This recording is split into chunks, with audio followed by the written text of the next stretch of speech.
It is 3 in the morning. You are staring at the ceiling, and the weight of the world feels like it is resting directly on your chest. It is not a physical weight. It is the weight of taxes, of aging parents, of children growing distant, and the relentless, buzzing anxiety of a digital world that demands your attention every single second. You feel like a fragment, a ghost in your own life. But 2,000 years ago, the most powerful man on the planet felt exactly what you feel. He had the wealth of nations at his disposal, the power of life and death over millions, and the constant threat of betrayal at his back. Yet in the middle of a literal plague and a brutal war, he sat down by the light of a single candle and wrote a letter to himself. He didn't write for fame. He wrote to survive. Today, we are going to learn how he built a fortress that no external storm could ever break. Welcome to the inner Citadel. Why are we so tired? If you are between 40 and 60, you are in the squeezed generation. You are the pillar holding up the roof for everyone else. You have spent decades building a life, but now that life seems to own you. We are overstimulated, under-reflected, and spiritually exhausted. The modern world is designed to keep you in a state of reactive living. You react to the notification, you react to the news, you react to the opinion of a stranger on the internet. In this state, your mind is like a leaf in a hurricane, blown about by forces you can neither predict nor control. This is not just stress, it is a loss of sovereignty. Marcus Aurelius lived in a time remarkably like our own. The Roman Empire was facing the Antonine Plague, which killed millions. He was surrounded by corrupt politicians and faced a frontier war that lasted for decades. He could have been the most stressed human in history. Instead, he became the most peaceful. He realized that the chaos of the world is a constant, but the chaos of the mind is a choice. He discovered that there is a secret space within you, a golden chain of logic that can protect you from any storm. Let us walk through his journey to find yours. Marcus begins with a thought so simple it is often overlooked. He asks us to divide the entire universe into two boxes. Box A, things that are up to us. Box B, things that are not. Most of your suffering, truly 80% of your daily grief, comes from trying to move things from box B into box A. You want to control how your boss treats you. You want to control the stock market. You want to control the traffic. But Marcus tells us, you have power over your mind, not outside events.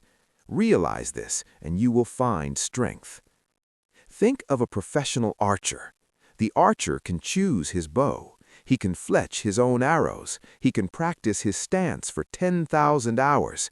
He can choose the exact moment to release the string. All of that is box A. It is up to him. But the moment the arrow leaves the string, box B. A gust of wind can catch it. A bird can fly in its path. The target can move. If the archer's happiness depends on hitting the target, he is a slave to the wind. But if his happiness depends on shooting perfectly, he is a master of himself. Are you obsessing over the wind, or are you focusing on your aim? The Emperor famously wrote, "The impediment to action advances action. What stands in the way becomes the way." In our modern life, we see an obstacle as a stop sign. A health scare is a tragedy. A job loss is a disaster. But to the Stoic, an obstacle is not an interruption to the path. It is the path. Imagine a fire. If you throw a bucket of water on a tiny flame, it goes out. But if you have a roaring furnace and you throw that same bucket of water on it, the fire consumes the water, turns it into steam, and grows even hotter. Every hardship you face at this stage of your life is fuel. That difficult conversation you've been avoiding, that is the fuel for your courage. That period of loneliness, that is the fuel for your self-reliance. Nothing can stop you, because everything that happens to you is turned into material for your growth. The world can give you lemons, but you aren't just making lemonade, you are building a citrus empire. When you are in the middle of a crisis, it feels all-consuming. Your heart races, your vision narrows, you feel like the entire universe is collapsing into this one moment of pain. Marcus had a remedy for this. He called it the view from above. He would imagine himself rising above his military camp. He would see the soldiers as tiny ants. He would rise higher, seeing the city of Rome as a small speck on the Mediterranean. He would rise higher still until the entire earth was just a pale blue dot in a sea of stars.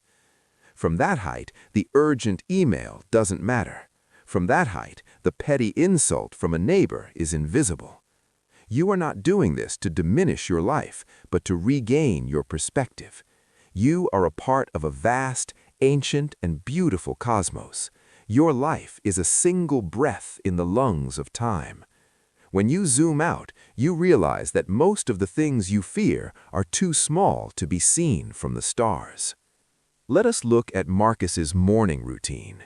It wasn't about productivity or biohacking. It was about spiritual armor.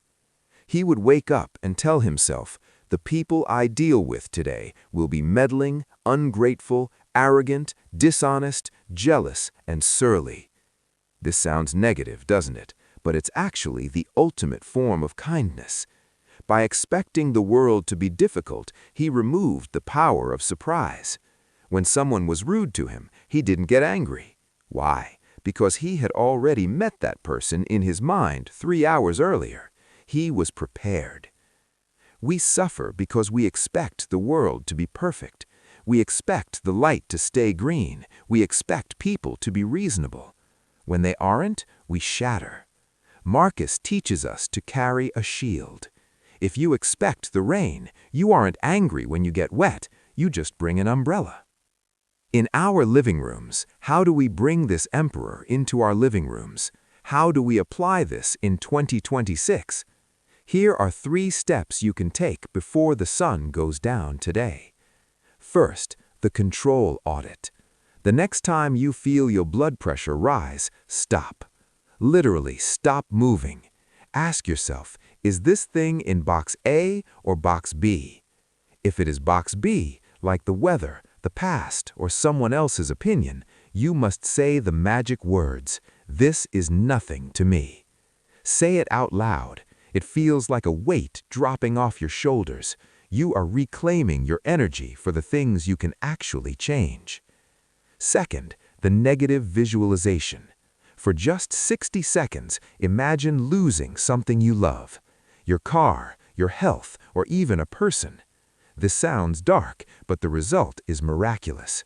Instead of taking your life for granted, you will look at your spouse, or your home, or your morning coffee with a sense of profound gratitude.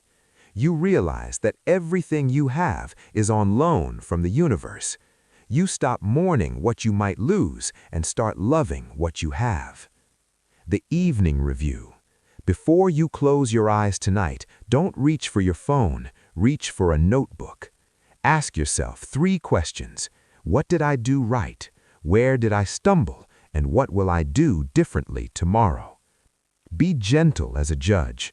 Marcus didn't hate himself for his mistakes. He simply noted them so he wouldn't trip over the same stone twice.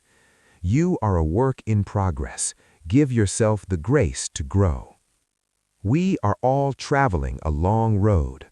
For those of us in the second half of our lives, the shadows are getting a bit shorter, but the light is much more beautiful. Marcus Aurelius died in a cold tent far from the comforts of Rome, but he died a free man because he had built a kingdom inside his own mind that no plague or army could touch. You have that same kingdom. The keys are already in your hand. You do not need a new job, a new city, or a new life to find peace. You only need a new way of looking at the life you already have.